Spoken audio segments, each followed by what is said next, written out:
Hey guys, welcome to another edition of On Social, the show that talks about everything that has to do with live video, social media, marketing, the whole nine yards. My name is Stephen Haywood, and I apologize ahead of time. I'm a little bit under the weather, but you know what? The show must go on, and I am joined by the two-time, I can say this now, the two-time Emmy Award winner, Jeff Fitzgerald. Welcome, sir. You made me sound like Jerry Cooney there walking out into the boxing ring. Well, I, you were nominated four times, and you won two out of the four, so I'd say you scored pretty good. I'm very, very thankful for it. I think it's amazing. We won for best community PSA campaign and for the cinematography, the photographers, what they call it in the broadcast world. And those are two really cool things. And what do you do with that? And I've got a special thought here because I didn't make the trip to Nashville. So once the statuettes are accounted for with the accounting company, they go back to the academy. They're supposed to obviously be sending me some statuettes, and what I'm going to do is I'm going to unbox one of them on the show. I think it'd Oh, be kind of cool to do because I yeah, that'll be I've never fun. received them before. So, No, but that'll no, be it's real really cool. cool. That'll be awesome. That'll be awesome. And then it shows people a little bit about what's possible. If you keep going, what you're doing in video and video production. The opportunities that are out there, right? Actually, I really think that's appropriate because, I started 35 years ago. I've only entered the Emmy competition one other time. It was 10 years ago. I did an ad, and it was actually an online ad, and that was the first year they opened it to web programming and things. And I thought, oh, maybe this has a shot. But the thing about the Emmy Awards that I've always respected is it's not the kind of award like a lot of the industry awards where you feel like you can buy them. You put enough entries in, somebody's going to give you one. Some categories will have two competitors. Some of them will have seven. The way they work it is that if they think that there's a piece of work that merits the consideration for an award, it goes into that nomination committee. And so, really, if you're nominated, that's a really good mark that you've done something people see some value in. And so, I think not whether it's an Emmy award or anything you want to go for, stay on it because I think it's well worth the journey. So Well, congratulations again, and I think it's pretty awesome because it solidifies everything that we're trying to do here. And one the topic that we've got today is help to further your brand. that's And right. and one of the things that kind of brought this on, and we've got a bunch of other topics that we're going to go over the next couple of weeks. But one thing that brought this on and stirred this up, Jeff, was we have NAB coming up. And for those that don't know what that is, it's the National Association of Broadcasters. This is where every broadcasting company, Telestream included, and or broadcaster attends. This is something that, and I know there's a cost involved, but this is something that if you're a broadcaster, this is the Super Bowl of broadcasting shows, if you will. This is something that you want to make it a point to attend if you can, if you financially can, because not only are companies bringing out new products, but it's a great way to meet and greet some of the companies, and maybe you've kind of gone back and forth with them via email. Maybe you've seen them on social media. It's a way that they can put a face to the brand. And in my opinion, and I've done this in the outdoors and I'm doing this with the gaming, it helps solidify you as a legitimate um, company or a legitimate brand, let's say. Because I've talked to different companies and they go, "Are you a legitimate brand or are you a Facebook brand?" And what they mean by that, Jeff, is they'll say, "Well, do you have a website?" "No, I don't have a website." "Do you have a YouTube channel?" "No, I don't have that." "But I have a Facebook page and I've got like 10,000 likes." And the company goes, "Yeah, well, if Facebook goes tomorrow, so do you." So, um, I kind of wanted to talk a little bit. Do you think Sure. also like, that's my opinion. I think that no matter what you're in, and we're in the broadcast industry, and we're also in some other industries. I think it's a point that you need to make to go to at least this one time, just so people can get to see who you are. Oh, I think for multiple reasons, NAB is a great destination. It started out obviously being very I don't want to call it geek and engineering, but that's kind of what it is in a lot of ways. But what it was a lot more so years ago, you go to look at the new cameras, the new lenses, the new lights, and all these different things. And as social has opened up the door for everyday people to have a personal brand, a personal identity, a personal celebrity, there is a new opportunity to get in front of people that recognize you and say, "Hey, you know what? I like what you're really doing. I think what you've got there is maybe something special. We'd like to partner with that. Maybe there's something we can do to help forward you along in your dream, and maybe we can add some value and find some recognition for what we're trying to do." And I think that, networking is, the saying on LinkedIn. One of my good friends, Rob House, and a number of others say, your net worth is your network. And if you're truly interested in moving your brand forward, and I'm not saying in terms of just finding followers and things like that, if you really want to Yep. move things in the right direction, that's going to come from meeting people. And when you meet people, those opportunities are going to flourish. They're going to know other people, and that's how things are going to get done. So No, I agree, and I think that, if you're out there in whatever industry that you're getting involved in, whether it is broadcasting or if it's outdoors or whatever it is, you need to make it a point to go to some of these trade shows, not just the local ones. I mean, I do local ones as well, different. Um, Jeff, there's like pod camps and things like that that you can do that are local. There's local meetups and things like that. That's great for building local community, and I encourage people to do that. But I also think that you need to get out there where these companies are at and let them know and let them see what you're capable of doing and what your talents are. Just like you, if you would have never applied for to put your content out there to become an Emmy a winner, you would have never known if you could have won. yeah, You have to, I you have to mean, put it yeah, it out makes there. a lot of you do have to put it out there, and I would say if you're really thinking about going to, especially if you're gonna go to a major conference, whether it's, NRB is next week, Podfest is the first week of March, there's NAB, there's a number of really great conferences throughout the year, Vid Summit's another great one. Um, you wanna be strategic about it at the get-go, and that means you wanna have a plan in place weeks before you really think about going, because you wanna start making contact with people. "Hey, you guys, maybe have a piece of equipment that I would like to have on my show and would like to meet you. Are you guys going to be at NAB? Are you going to be at this particular conference?" And you begin working those relationships digitally, so that the time comes when you get in front of people, you've removed kind of the awkward factor when five other people are standing around. You can say, "Hey, I'm Steve, and I do No Boundaries Outdoors." And the guy's like, "I know exactly who you are." Yep. I'll give you an example, and I just thought of this. It's not exactly appropriate, but I think it makes the point. In 2007, I had applied for a job with the Atlanta Falcons to do game day production. And, I a lot of times, especially back in the when I was more interested in doing more of that kind of stuff, I would do something fairly creative. So I put on a quarterback jersey from Atlanta, and I built an ESPN little virtual set, built a little video about it. It was like 1 or 2 minutes about me, and I made it look like I was their new MVP or something. And so they flew me down for an interview, and I walked into, Flowery Branch, Georgia, where their training facility is, come up to the counter, and the lady at the counter, who looked like, typical John Hughes movie, completely bored out of her mind, not paying attention. She walks up, when I walk up, she says, "Hi, Jeff, here's your badge. Everybody's happy here to see you." And I was really kind of floored by that, because I'm like, "How do you even know who I am?" And she says, "Everybody in the building was sent that video." And I thought, well, that's kind of cool. And what it was is somebody, um, outside of their organization, was showing how much they really appreciated who they were and what they were all about. And so I think there's a lot of value in making a connection, and for the right reasons, not because you're trying to get gain and things Right. like that. The value always comes from great relationships anyway. But when you let people really know you value who they are and what they're all about, I think that's going to grow your network just organically and natively. So weeks out from NAB, be looking at the people you want to meet, whether it's other peers in the industry, whether it's people that you want to get together for some fun after work, and just together and talk shop, those kind of things.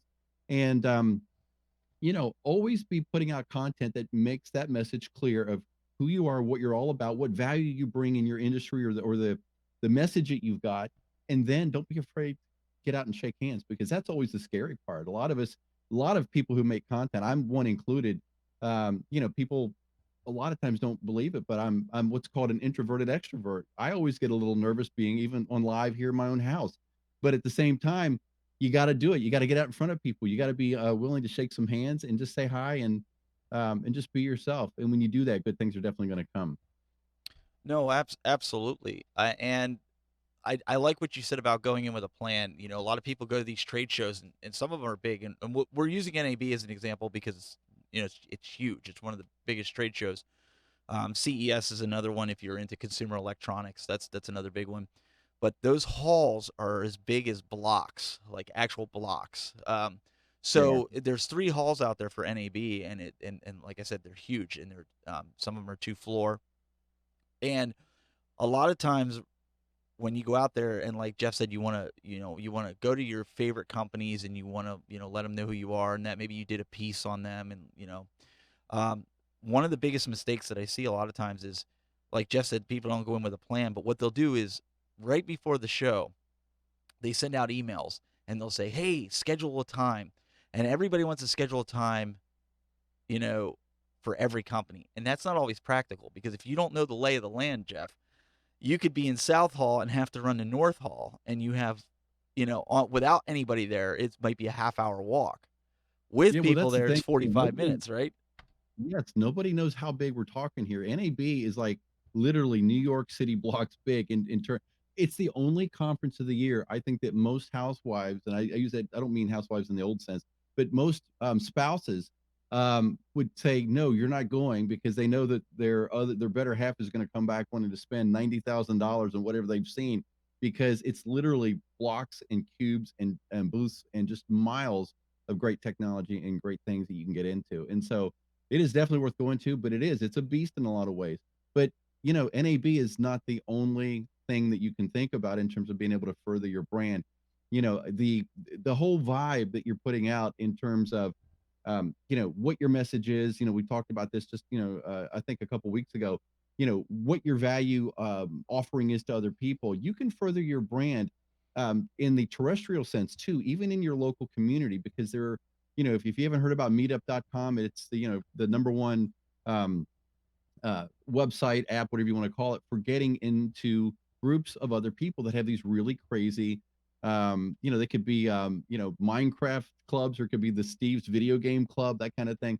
And you can get in front of other people, get in front of networking groups, get in front of people that are speaking your language. And you can use the digital now. When you do that and you go into a group in your local community and they go, oh my gosh, this guy's actually doing live streaming or he's doing video and Hmm. he's creating great content. Now you're a little bit of a celebrity to them, and you're now on their radar, and they're definitely not going to forget that. And obviously, we saw it at the Super Bowl. Facebook groups are growing just crazy huge. Starting your own Facebook group is a great way of getting your brand out there, being able to put content out there that people will value, and collaboration. So we can talk through these different items as we go, but I think the biggest thing when you really think about it strategically is you have to really look at where the people are. They don't always want to come to you. You've got to go to them many times. But no, you're absolutely right, and I think that's where local comes into play, right? Get involved locally, whether it's I've been looking at my daughter's middle school to get involved to teach them broadcasting. I mean, they have a teacher there, but That's their awesome. tech level is very low, so they have old cameras that are maybe from the 80s, and SD cameras. So I mean, it's really irrelevant in today's broadcasting age. So but that in turn is going to help my brand. They're going to get to know that this is the go-to guy in the area for broadcasting, and it's more or less, my daughter enjoys it. Her friends enjoyed it when they were over the house here, and I told the story before, and they were doing their own mock broadcast. So there's definitely interest there. So those are some of Oh, the things that you can do to get yeah. involved. No, there's no doubt about it. I was gonna you brought back another memory. My daughter, when she was in 6th grade, wanted to there was some other kid that was a little bit more rambunctious, and she wanted to impress everyone in front of these class projects. And so we did a video on the history of Tennessee. And at one point, I put her on the green screen and made her look like a weather girl. And so she was at a news desk for this little 1 minute video, and she said some things about the history of Tennessee. And she goes, "Now to Gabby with the weather," and it was her, obviously in a different outfit, wearing a cowboy hat, pointing to the map and some things. And then she's like, "Back to you," and then it was back to the news desk. And apparently, all the kids that watched the video thought that that she had a sister that was an identical twin and all this. And the great thing about that is it opened up a conversation about all the cool things you can do with video. Yeah, you could, if you wanted to be two people and you wanted to do a video, if you wanted to use a green screen to do something uber creative, you could do that kind of thing. And so the whole takeaway here is not just whether you're in the local school, whether you're in the local business community or in the local networking. I think the overarching message and the bigger takeaway of value is that you've got to get in front of people that have the need that you want, the problem that you want to solve, and the need that you can fill for them, because that's where they're going to connect you being on the landscape of everybody else to, well, this guy we know can help.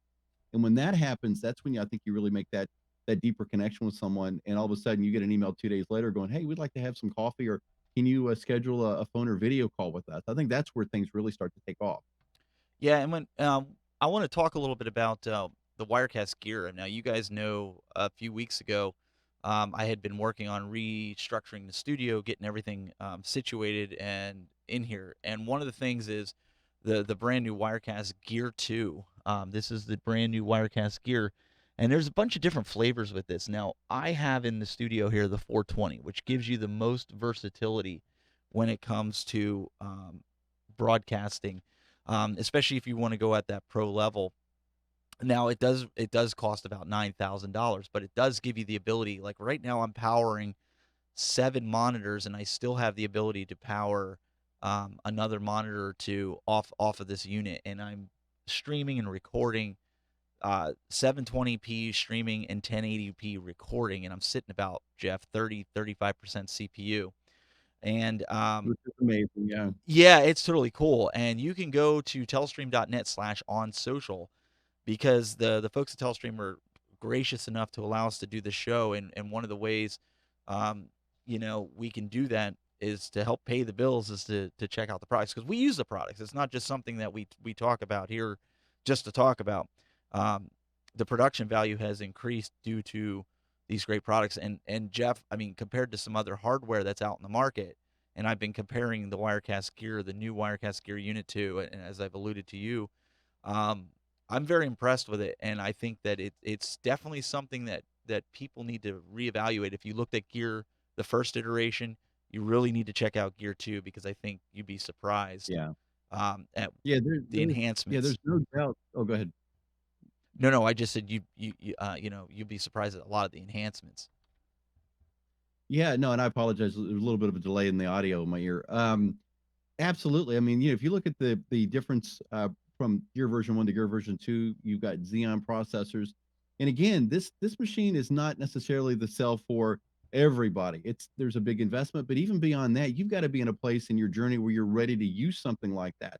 It's in some ways, maybe on a higher level, like a better grand piano and those kind of things. And so, where do you start when you're not really at that level, but you still want to really get good and do live streaming? You start with Wirecast 1, get yourself with one camera. You have the ability to play media into it. You have the ability to really do something really cool.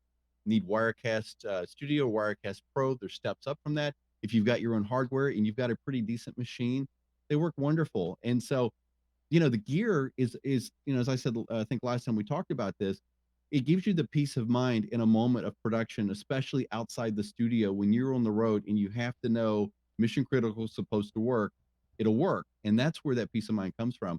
And that's why I think this is really going to be a really big success for Telestream, because it is a whole remake of what the gear product looked like from before. Oh, absolutely. And I think people will be really, really satisfied with it. Something else that I think, Jeff, we can talk about with your brand and furthering your brand. A lot of times people can actually do damage to their brand, whether they realize it or not. And I kind of want to talk about an experience where I've seen it on this show. I've kind of seen it recently on this show. People like to come in and trash a company just because they didn't get the response that they wanted or needed, or think it wasn't as quick as they wanted it to. And when people start looking at their profile and they find out what type of person that they are, they go, wow, I don't know if I want to do business with XYZ company because this is the way they're acting.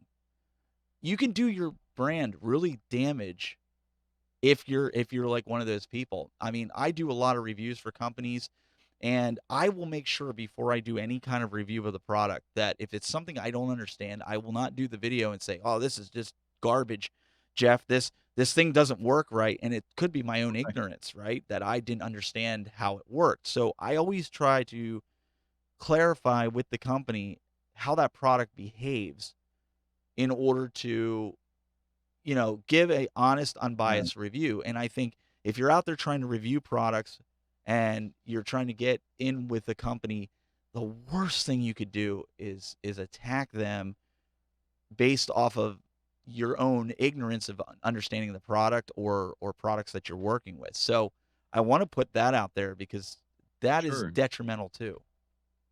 Oh, it's like it is definitely brand suicide, and it goes both ways. Not only for Oh, a yes. company that doesn't know how to respond to their customers, but or somebody who thinks they're a something, and they're like, "You all don't know what you're doing. You know, your product is X, Y, and Z." And I mean, and let's be honest, there's a lot of times when products are in a development phase in certain areas. You know, not every product is at 100% in every area, but that's not the way you handle that kind of thing because everything you say on the internet these days is captured and Yeah. archived somewhere.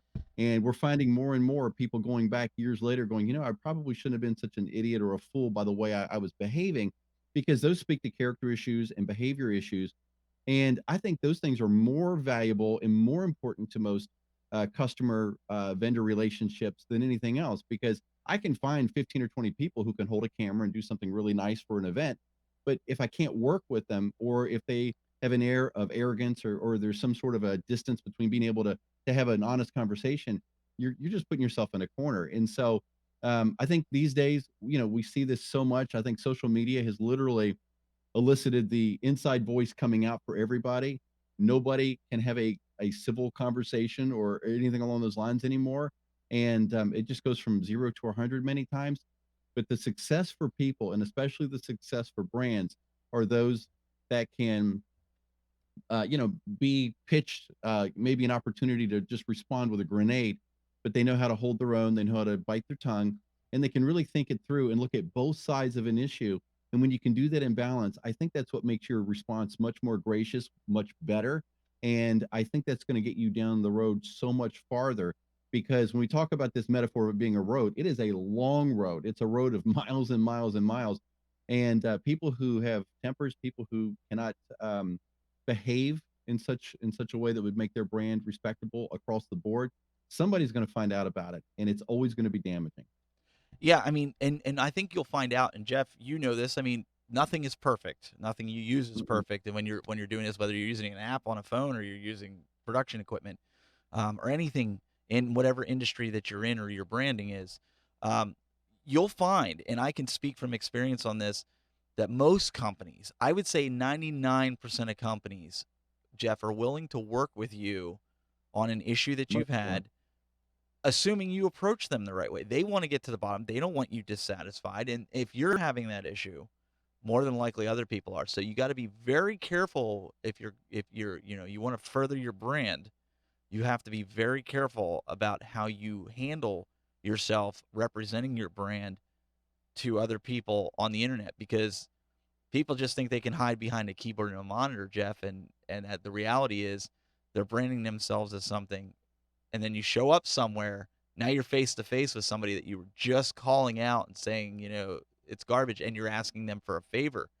They're going to remember that, and it's not a good Yeah, thing. and yeah, or your customers are going to remember it too. You may Yes. be, if you're saying that toward another company, or you're a company, whatever whatever that relationship looks like, there's definitely an opportunity where that's going to backfire in a number of ways. And and let's be clear here. We're not talking about when you're frustrated and there's something not working in a product. And I've had that happen ongoing a lot. And I know what that feels like.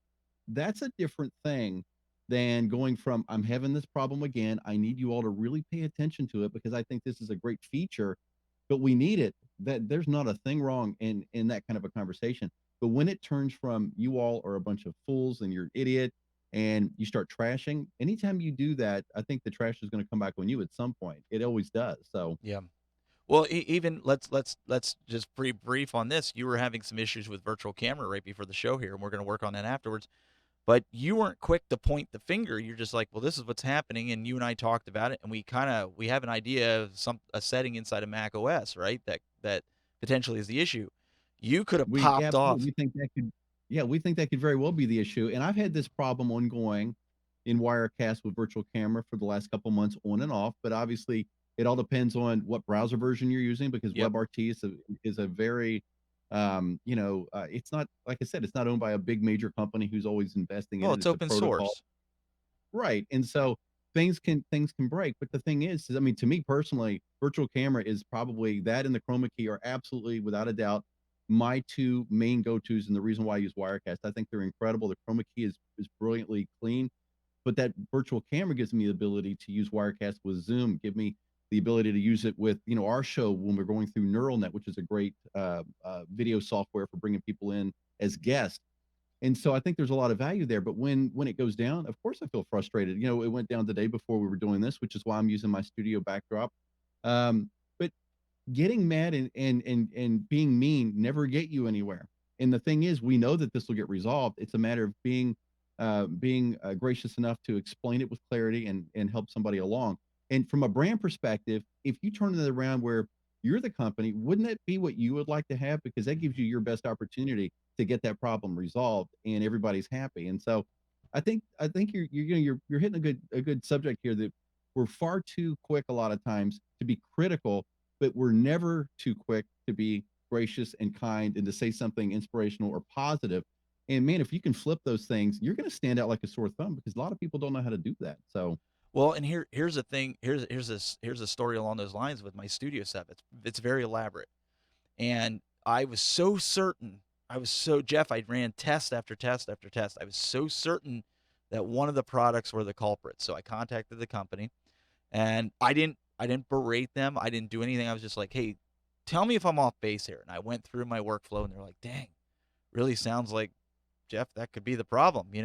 So they remoted in, they checked some things out, only to find out that that was not the problem. But here is a company that has nothing to do with this other product is helping me try to find a resolution, because both of us were unsure if that was the problem or that's not. right. Yeah. Here it turned out to be a capture card and driver issue. Yep, I think it makes a lot of sense, and So, and that's where you yeah. see the value of the company stepping forward in a moment like that, because that's when you talk about forwarding your brand. When you have the ability to help somebody else with the thing that's holding them back, and even if there's no monetary moment for you, and you're able to do that, you bet they're gonna not only remember it, you've now made a transformation with a customer base from a transaction. Transactions are like 7-Eleven. You buy your donuts and coffee and you move on. Mhm. Transformation is where someone goes, "You know what? I'll never forget that that person actually took an hour of their time or whatever it might be to get me in a better place," because now you've got a brand advocate working for you, which is a little copy of you, a little mini me of you in their particular neighborhood, in their community, in their network, and they're speaking and doing great things on your behalf. And guys, keep in mind, networks are compounded interest, because on LinkedIn, and this number's, I think, of even 2 years ago. I haven't looked at it lately, but I've got, I think, roughly 3,500 connections on LinkedIn. And between all the people I'm connected to, I think the reach, and this is all theoretical, but the reach is something like 20-25 million people. And it's ridiculous when you think like that, right? And obviously those are really stretches in terms of, can you really hit that many people? Of course, the Mhm. algorithms limit things. But what it really speaks to is the ripple that you put in someone's pond is going to be felt long after you think that the water has resettled. And so when you do great things as a brand, when you do great things as a trying to, the work as an influencer or as a subject matter expert, being able to speak to people and encourage them and help them get where they're going, people will remember that, and they're going to come back and they're going to be like, you know what? Yeah, there's 50 other people that can do work similar to what maybe you do, but I like the way you handled yourself, and I like the fact that you cared, because that's a forgotten art in today's world, especially on Facebook. And maybe I'm harping a little bit, but I think that this is really key because a lot of people don't think about it. No, I think that is a key point. And we've talked to people on here like, hey, if you're struggling with your setup, if it's elaborate and you've tried tech support routes and you've tried to get answers from forums, and I absolutely cannot stand forums. I get lost in there more than I Me get anything. too. I'm just being real. Nothing against forums. Hey, there's people out there that love forums. I get that. I am just not one of those people that like forums. But I will say this: send in your video. Send us in a 2 minute to 3 minute video of your setup, what you're Yeah, struggling with. We'll look it over. We'll play it on the show here, and if we don't have an answer, we got a lot of great people here in the community that can answer it, or we'll find an answer for you. Send it in. My email is stephen@telestream.net. You send it in. I'll show it to the guys here, Marty and Jeff, and we'll look it over and try to figure out what's going on. Or if you just want to brag about your setup, like, hey, check out our yeah, broadcasting setup. absolutely. Send it Well, in. Or join us on the show about it. Right? yeah, yeah, yeah. I mean, we've talked about this too, Steve. We do a lot of talking, right? We talk a lot about media. We talk a lot about, work that's been awarded or whatever it might be. We don't do a lot of showing media. We don't do a lot of the how-to part of this, but Yep. this is something you and I and Marty have talked about at length, that we want to move our show in a better direction, because whether it's doing social and mobile video, showing you how to edit on a phone, whether it's what formatting works for Instagram or the kind of content that will work on LinkedIn, or if it's traditional broadcast production, whatever it might be. We want to see more of what the community is putting together, more of what you're putting together, Mhm. so that we can all have a conversation about it. So if you've got media that you think, hey, I'd like to, put this out there, send us what you've got because there's an opportunity here for you right now to be part of the conversation because this is not the Steve, Jeff, and Marty show. The whole idea that we're doing this is to try to share some things that maybe we've experienced to try to help what you're doing. So if you've got some great media, you've got some video that you think would be really cool to show off maybe your room. It could be from a tech perspective. It may be I'm having trouble trying to figure out how to evoke emotion in my editing. All that kind of stuff we can talk about. And it's really user generated content in a lot of ways. So if you've got material, send it to Steve because we'd love to have a conversation about it. I think it would be pretty awesome. One thing I want to do, and maybe we can do this starting today, is I know there was a lot of questions about Wirecast in the chat room.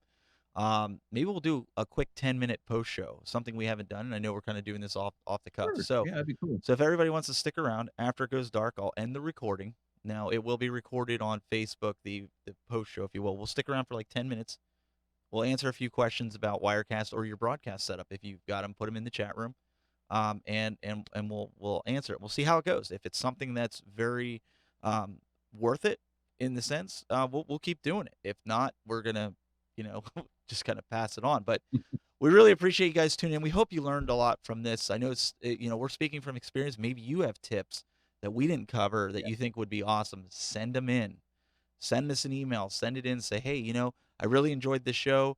I have some other tips that we could do a part two of this. I mean, there's so many different tips, Jeff, that we didn't even, for furthering your brand that we could kind of get into. But I think we hit some of the crucial, as you called it, deal breakers with your brand um, Yeah. on this Yeah. I episode. mean, Yeah, I mean, just to recap, networking in the conference sense, in the conference space is a great thing, but networking locally is where you're going to find value. Making your content available to more people and getting out in front of them is always going to make that a better opportunity for you. And then don't do stupid things that are going to hurt your brand and That's keep right. you from getting where you want to go. Those are the two big takeaways from today's show. Absolutely. Well, we want to thank Jeffrey Fitzgerald. You can check him out at jeffinhighdef.tv. He's our two-time Emmy Award winner. I'm not going to get tired of saying that. You do know that, right? I was just thinking we need to make sure you drop that. I appreciate it. But, the thing is, honestly, it's now old news, and we're gonna move forward, and I'm going for another one next year, There so you we'll see what go. happens. Guys, you can also find me. I'm over at, you can find me with Telestream, but you can also find me at the techbuzz.net. That's where my homepage is, my source of everything. I'm pretty much known as the Tech Buzz everywhere. But we really appreciate you guys tuning in, the kind words in the chat room. Um, Yes. Jim said really enjoyed this show.